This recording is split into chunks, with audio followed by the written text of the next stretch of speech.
Now, that is the domain. Namtech.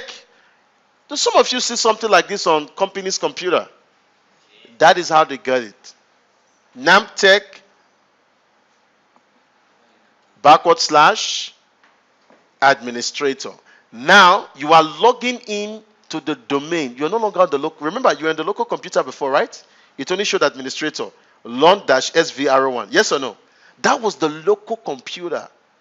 Now, by virtue of installing the domain, you are no longer a domain. You're no longer a local administrator anymore. This account did exist anyway. He was a local administrator. But by virtue of installing the Active Directory domain system, this administrator has been elevated to become an administrator in the domain computer. So if you use the same password you used earlier on, you will see that the system will log you in. Sorry.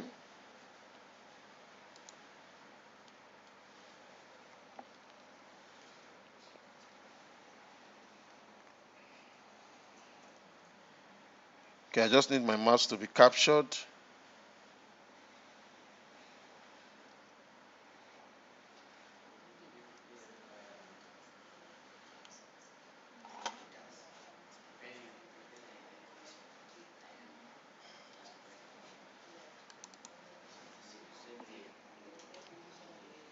Okay, just a minute. I just want my mouse to be captured. Okay, that's it.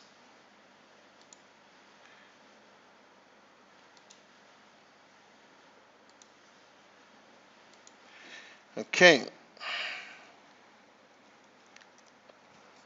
So now it's going to log in. Yeah, you see, it's actually creating a new profile again.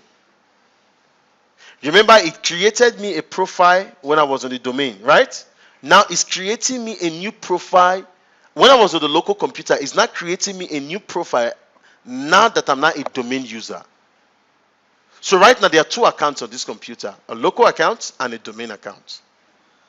Are we together? Okay. So that is the server manager, of course. So the major things that we need to do, we've actually done it.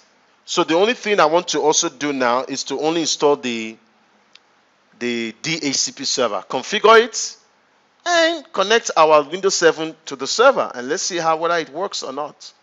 So all I need to do now is to maximize this. Click on rows.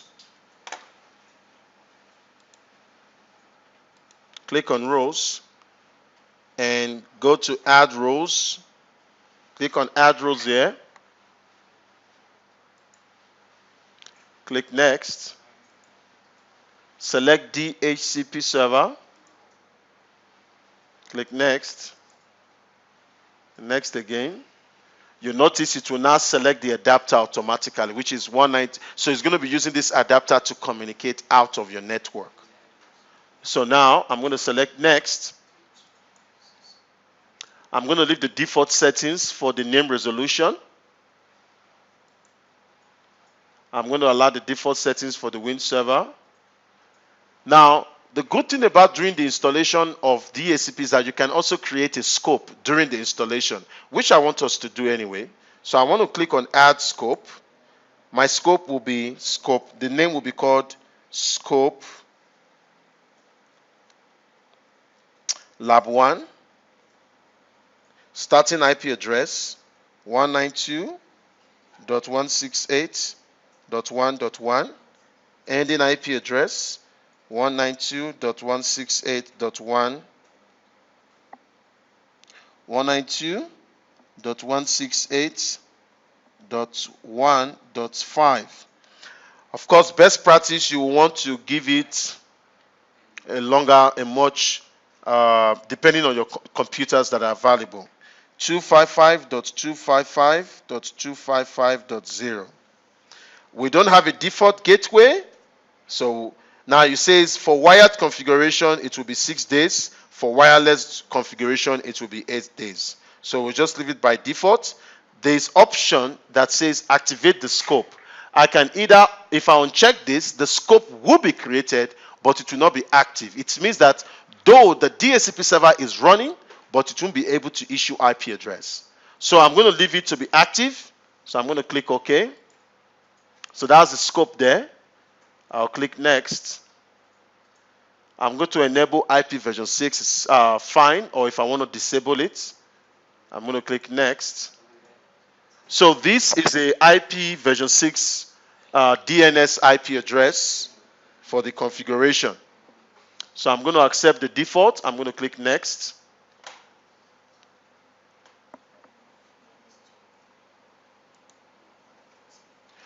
So it's going to ask who is going to be the person authorizing this server. Of course, the server administrator credential will be enough for us to authorize it because he's an administrator and he has the permission.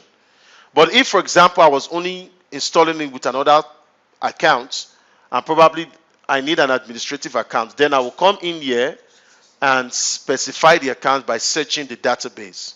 So I'm going to click next. That's the information there for the summary. Now, with this summary, it means that I have configured the DHCP server for my computer. Now I'm going to click finish. Install. So the server will go ahead and install the role for the DHCP. Now I can go ahead and boot up my Windows 7. Make sure before I boot it, configure it to be internal adapter only within the virtual box. Then it will get IP address from the server. And you will see it for yourself. It's very easy. It's not that complicated. It's a very easy step. So I'll just wait for the installation to finish. Then we'll be able to boot up Windows 7 and configure our installation.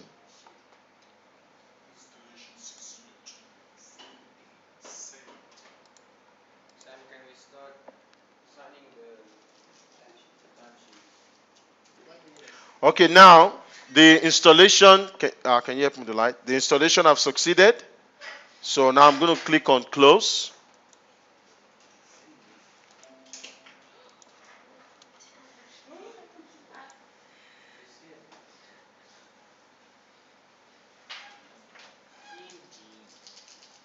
I'm going to click on close now. So that is installation. It has succeeded. So now if you want to go to the individual console, you can click on the start menu here.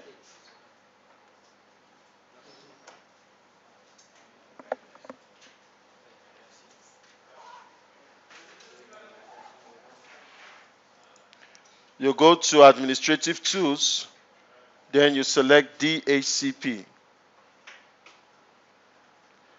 Now if you expand the DHCP server,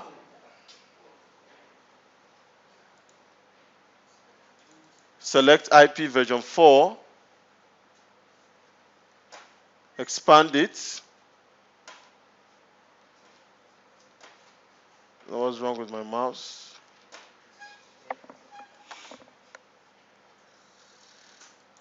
So that's the scope we created. That's the pool, the range we created. But best practice, we need to exclude 192.168.1.1 because it's risky.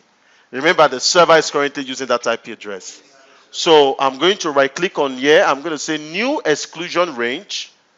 Then I'm going to type 192.168.1.1, 192.168.1.1. Then I'm going to click add. So now I'm going to go to address list. You will see on the address list nothing is here. Now if you boot your Windows 7, but before you boot your Windows 7, I want you to watch what I'm going to do here. Before you boot your Windows 7, this is what I want you to do. I want you to go to the settings of Windows 7. Go to settings. Go to network.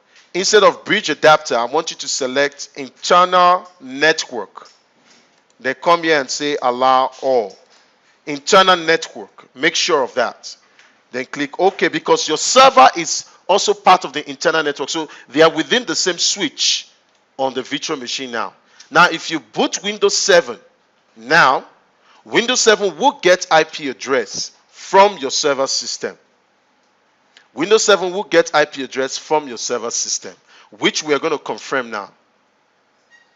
So the next time we're going to meet, what I'm going to do is to now start creating users, joining this computer to the domain, creating users, sharing resources, configuring a network map drive, and other configuration if we still have time to do. But this is the major aspect where network administrator comes in, by connecting the client computer system to the domain.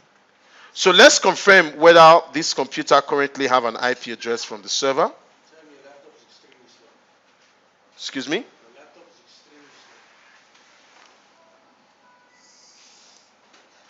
Now, if you go to the server now, I'm just going to refresh now. Did you see an IP address there, guys? Did you see 192.168.1.2? Who is having that IP address? The Windows 7 computer. Did you see how fast it is? Because remember, it was dynamic. Are we together? It's as easy as ABC. Now, with this, I can now join this computer to the domain, log in with a user I create from the server system, share resources, and configure permissions and access control. It's as easy as that. So that will be all for now. When we come next time, we'll talk about joining the computer to the domain and sharing resources. Thank you very much, guys.